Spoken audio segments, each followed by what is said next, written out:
Today's episode is brought to you by the letter A.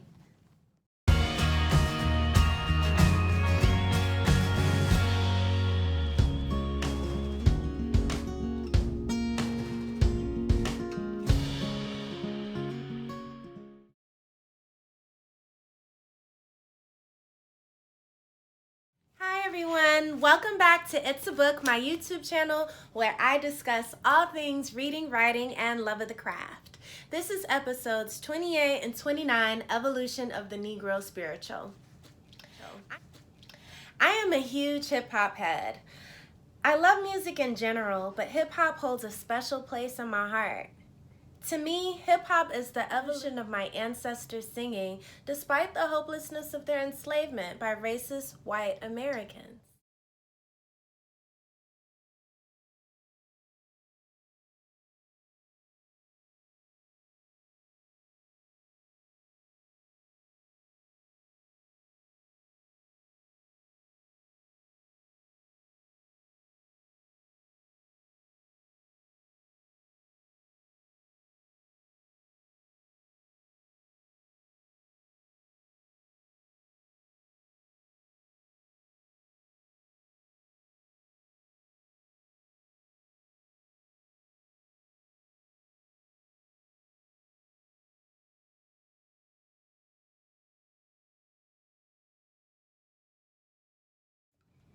Minstrel shows mocked our Negro spirituals, but heathens are incapable of deciphering the meaning behind joyful noise. Thankfully, our rhythm and resiliency didn't disappear when the plantations were forced to free us. Over time, the songs of our triumph have taken on a new form. Let those who have ears listen.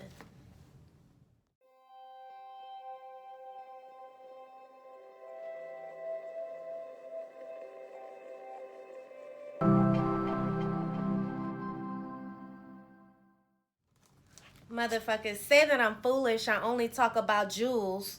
Do you fools listen to music, or do you just skim through it? See, I'm influenced by the ghetto you ruined. That same dude you gave nothing, I made something doing. What I do through and I give you the news with a twist. It's just his ghetto point of view.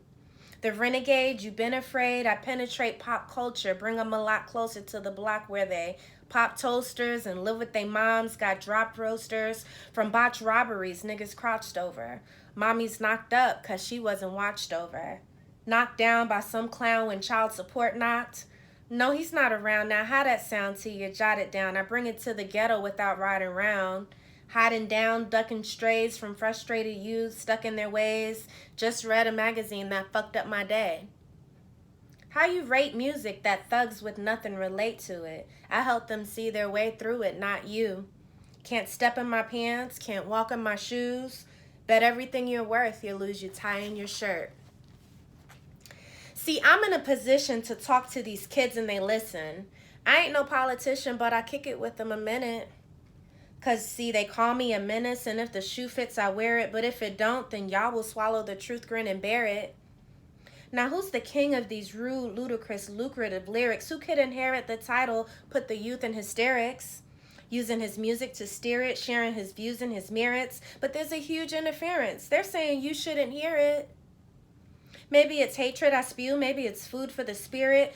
Maybe it's beautiful music I made for you to just cherish. But I'm debated, disputed, hated, and viewed in America as a motherfucking drug addict. Like you didn't experiment?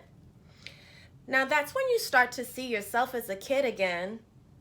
And you get embarrassed. And I got nothing to do but make you look stupid as parents. You fucking do-gooders. Too bad you couldn't do good in marriage.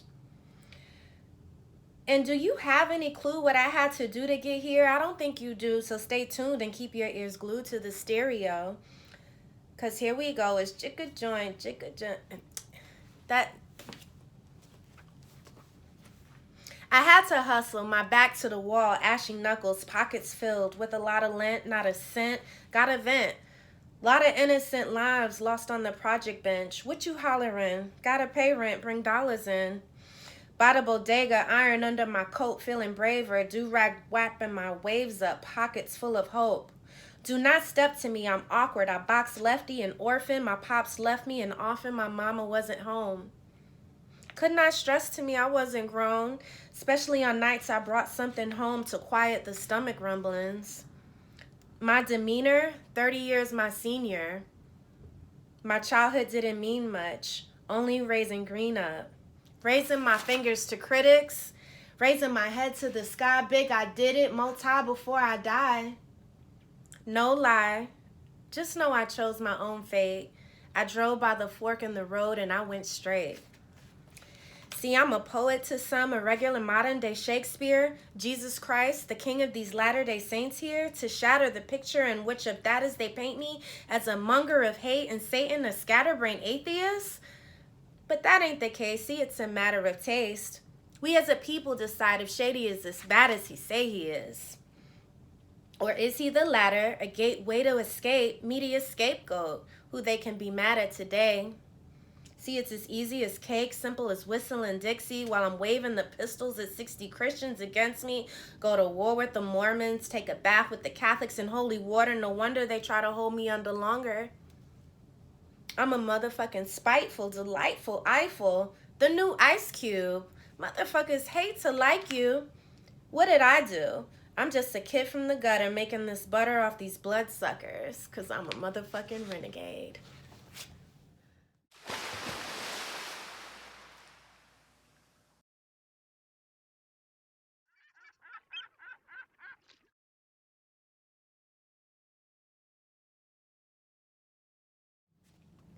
Now, a lesson on minstrel shows.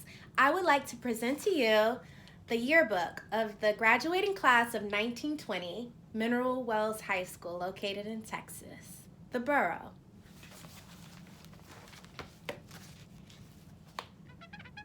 Did you know that jackass is another name for a donkey?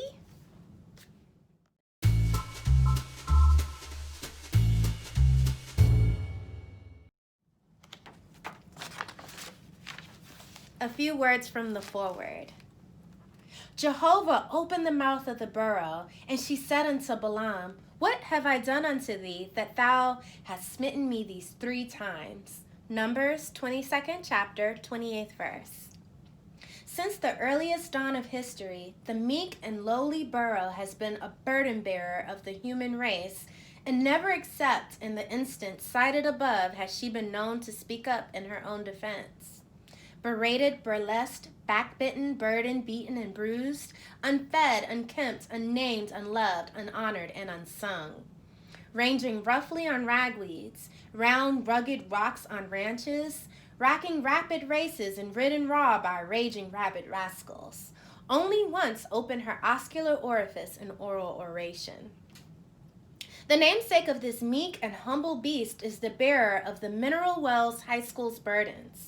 And not only a bearer of burdens will it be, but likewise a gleaner of gay, garnished garlands gathered and garnered for life's granaries in the green gardens of high school.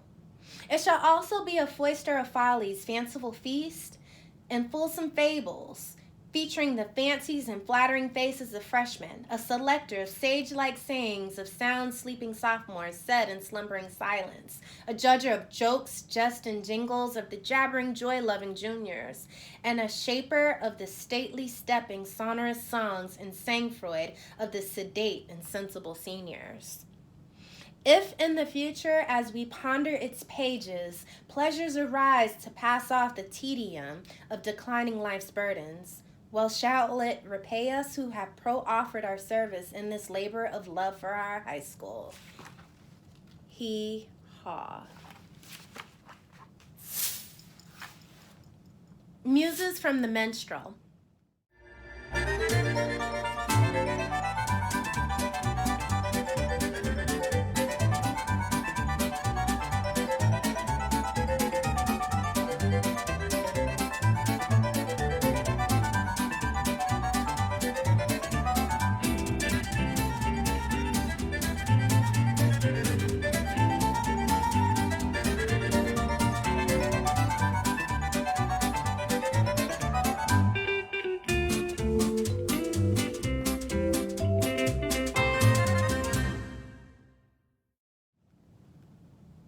Was the Mineral Wells football minstrel a success? For the answer, I refer you to those spectators who witnessed the production at the Crazy Theater and the high school building. $150 was cleared in the three entertainments, the proceeds of which went toward the $265 needed for the sweaters for the football boys. The N-men, Bert Watson and John Williams, did good work in their positions. Bert Watson had always been known for his ability to act the nigger, and in this performance he did not fail. Although neither of the men were at that time attending school, they worked hard for the success of the play. Half the success must be attributed to the brilliant work of the girls' chorus, composed of Jane Beeler, Sybil Barnes, Juanita Croft, Brownie Johnson, Pauline Bowman, Ruby Hill, and Thelma Wolfgen. Also to the solo dancing of Madame Sylvia Moscovia Berninsky. "I got a new job, Brother Williams," Mr. Watson opened with. "How's that?" quizzed Brother Williams. "I's working down here to Mr. Beham's undertaking establishment. The other night they brought in a dead Irishman." "How do you know he was an Irishman?" "Oh, I smelt it on his breath. Well, after a while they hung that Irishman by a grass rope about that long to the ceiling." "Nigga, that wasn't no Irishman. That was a Chinaman, and they hung him by his cue." "Cue? The devil, this wasn't no pool hall. This was an undertaking establishment. Well, then they all danced around him and said, 'Suey,' and up squat and suey and squat, and directly they laid $2 silver on his eyes. What do you reckon that was for?" "Why, you ignorant, pusillanimous nigger. Those dollars was to pay that Chinaman's way across the River Jordan." "What?" "They was to pay his way across the River Jordan." "What's the matter, nigga? What you laughing for?" "That Chinaman will show as hell swim for I got those $2. If they was a mule on the side of a deep river and a pile of hay on the other, and that mule was awful hungry, how'd he get that hay, Brother Tomlinson, without he couldn't swim?" Brother Tomlinson, after long meditating, says, "That's a pretty deep subject, Brother Pickles. Let's see. Oh, I give up." That's what the other jackass done. And by the way, Brother Pickles was some buck and wing dancer too. Although he had no interest in school, he supplied his talent for our benefit, which went far towards putting the finishing touches to the play. "My Gal," sung by Miss Pauline Bowman, assisted by a chorus, brought applause at each production. We can't imagine why the man occupying the third chair, Marvin West, sang, "I Know What It Means to Be Lonesome," unless it was because Helen was out of town and the freshman girls want to know why Red sang, "Can You Tame Wild Women?" He ought to know. "Sahara, we sympathize with you," cried Mr. Watson to the accompaniment of the Hungarian orchestra. The shimmy, he concluded with, was worth the entire price of admission. "Sinbad sailed the universe over. He had wives from Peking to Dover." So had Handsome Harry. Maybe that's why his song brought so much applause. What damsel was it that prompted Charlie Green to sing Love's Lullaby and Mammy O' Mine? The feeling registered in both selections was astounding. Still waters run deep. Mike Mitchell, who has girls in every town, including Weatherford, very appropriately rendered Singapore. Dot Peake was the only girl who took part in the minstrel at Palo Pinto. Her characterization of Biff Perkins was perfect. Ho-hum. Well, in conclusion, we might say that much of the success resulted from the noble work of the Hungarian jazz band, which consisted of the following: Mrs. Whitley on the piano, Miss Fear on the trombone, Miss McNew on the snare drum, Mrs. McPaul Whitley saxophone, and Mrs. P.C. Whitley on the cellophone. I read all that to say that even the children profited off of our music. Can I remind you, in the second sentence, it says, "For the answer, I refer to you, the spectators who witnessed the production at the Crazy Theater in the high school building. $150 was cleared in the three entertainments, the proceeds of which went towards the $265 needed for the sweaters for the football boys."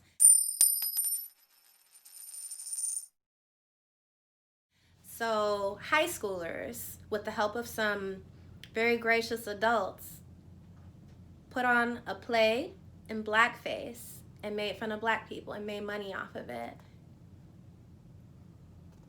Have you seen Cadillac Records?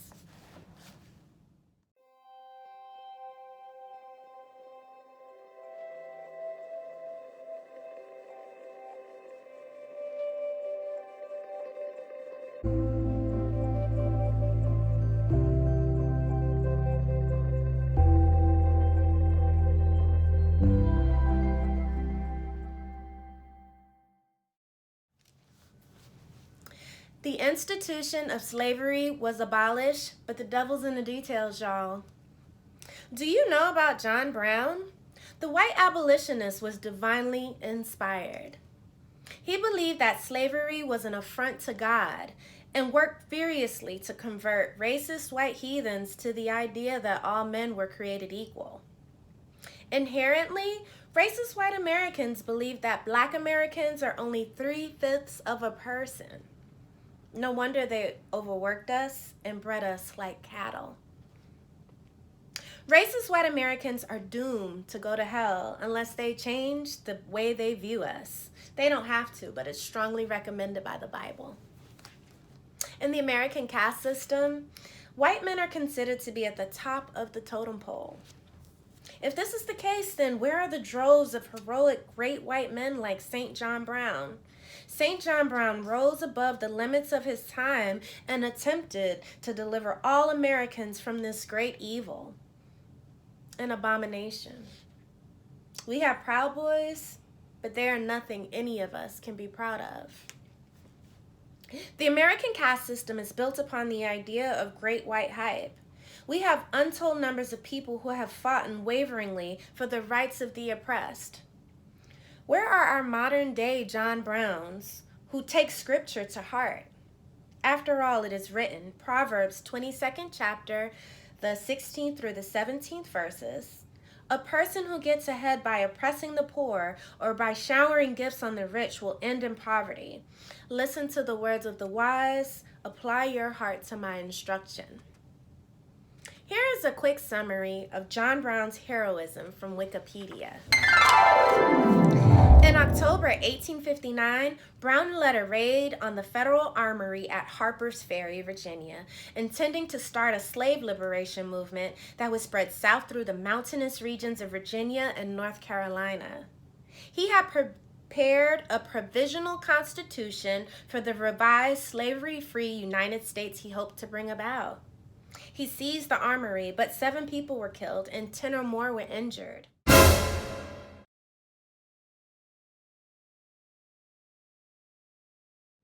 Brown intended to arm slaves with weapons from the armory, but very few slaves joined in his revolt.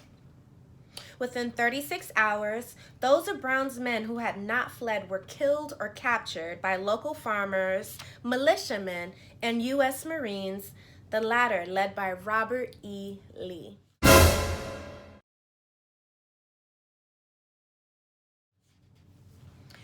Brown was hastily tried for treason against the Commonwealth of Virginia, the murder of 5 men, and inciting a slave insurrection. He was found guilty of all counts and was hanged on December 2nd, 1859.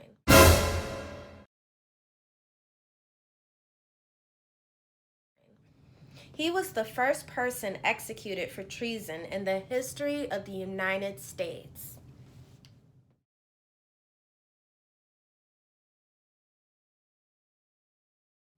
Racist white Americans are complicit in the oppression of black people because inherently they know they too will be punished for following the true word of God. Racist white Americans are cowards, and they are the devil's henchmen. Make it plain. He who allows oppression shares the crime.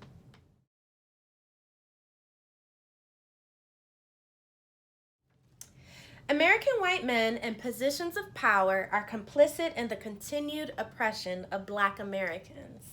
By standards set by racist white American society, if white men in positions of power were doing the right thing, they would be persecuted for it. If you are an American white male and you are comfortable, you ain't doing enough. However, Black people are not in need of a white savior. It is written that despite how hopeless our situation may seem, we are still blessed. Racist white Americans simply cannot get it together. They fill churches on Sundays because they are illiterate. They cannot comprehend the scriptures that tell them exactly how to be saved from themselves. Psalm 103rd chapter, the 5th through the 6th verses states, "Who satisfieth thy mouth with good things, so that thy youth is renewed like the eagles? The Lord executeth righteousness and judgment for all that are oppressed." Black people are blessed. We know this, and this is why we sing and make a joyful noise. It is not our fault that the heathens cannot understand when our words travel from our lips to God's ears. And now, a selection from William Edward Burgdorf Du Bois.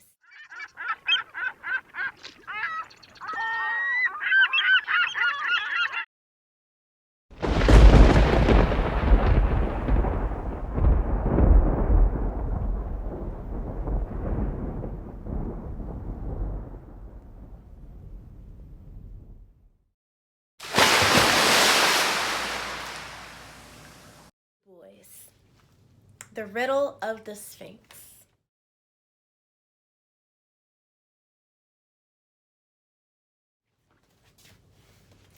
Dark daughter of the lotus leaves that watch the southern sea, wan spirit of a prisoned soul a-panting to be free. The muttered music of thy streams, the whisper of the deep have kissed each other in God's name and kissed a world to sleep. The will of the world is a whistling wind sweeping a cloud-swept sky, and not from the east and not from the west knelled that soul-waking cry. But out of the south, the sad black south, it screamed from the top of the sky, crying, "Awake, O ancient race," wailing, "O woman, arise." And crying and sighing and crying again as a voice in the midnight cries, but the burden of white men bore her back and the white world stifled her sighs. The white world's vermin and filth, all the dirt of London, all the scum of New York, valiant spoilers of women and conquerors of unarmed men. Shameless breeders of bastards drunk with the greed of gold, baiting their blood-stained hooks with cant for the souls of the simple. Bearing the white man's burden of liquor and lust and lies. Unthankful we wince in the east, unthankful we wail in the westward. Unthankfully thankful we curse in the unworn waste of the wild. I hate them, oh, I hate them well. I hate them, Christ, as I hate hell. If I were God, I'd sound their knell this day. Who raised the fools to their glory, but black men of Egypt and Ind, Ethiopia's sons of the evening, Indians and yellow Chinese, Arabian children of morning and mongrels of Rome and Greece? Ah, well. And they that raise the boasters shall drag them down again, down with the theft of their thieving and murder and mocking of men. Down with their barter of women and laying and lying of creeds, down with the cheating of childhood and drunken orgies of war, down, down, deep down, to the devil's strength be shorn, till some dim, darker David a hoeing of his corn, and married maiden, mother of God, bid the black Christ be born. Then shall our burden be manhood, be it yellow or black or white, and poverty and justice and sorrow. The humble and simple and strong shall sing with the sons of morning and daughters of evensong. Black mother of the iron hills that ward the blazing sea, wild spirit of a storm-swept soul is struggling to be free. Where 'neath the bloody finger marks thy riven bosom quakes, thicken the thunders of God's voice, and lo, a world awakes.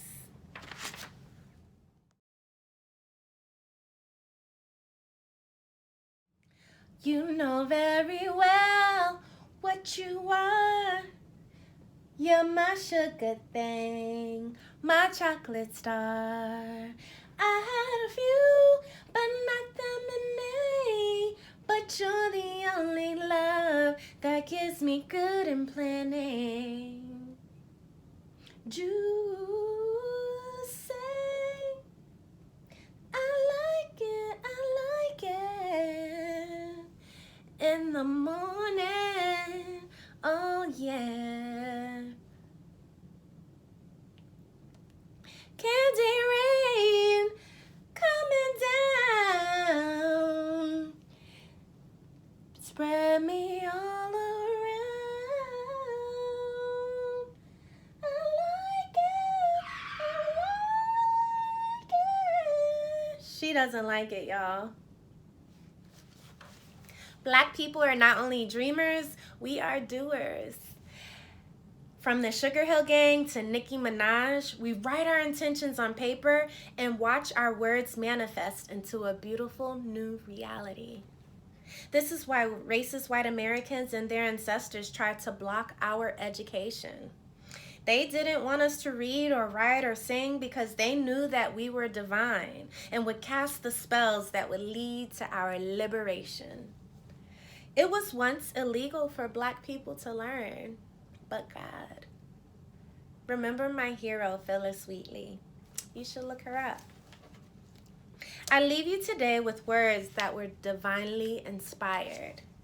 St. Christopher Wallace of Brooklyn wrote his dreams on paper, and we watched his star rise in the east. They can censor us and try to defer our dreams, but God does not allow his songbirds to fail. Psalm 33rd chapter, the 1st through the 3rd verses states, "Sing for joy in the Lord, O you righteous ones. Praise is becoming to the upright. Give thanks to the Lord with the lyre. Sing praises to him with a harp of 10 strings. Sing to him a new song. Play skillfully with a shout of joy." Juicy by the notorious B.I.G. is a skillful execution of joy. Enjoy.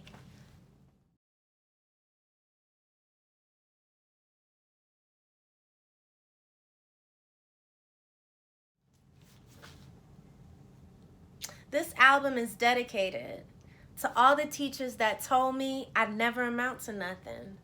To all the people that lived above the buildings that I was hustling in front of that called the police on me when I was just trying to make some money to feed my daughter.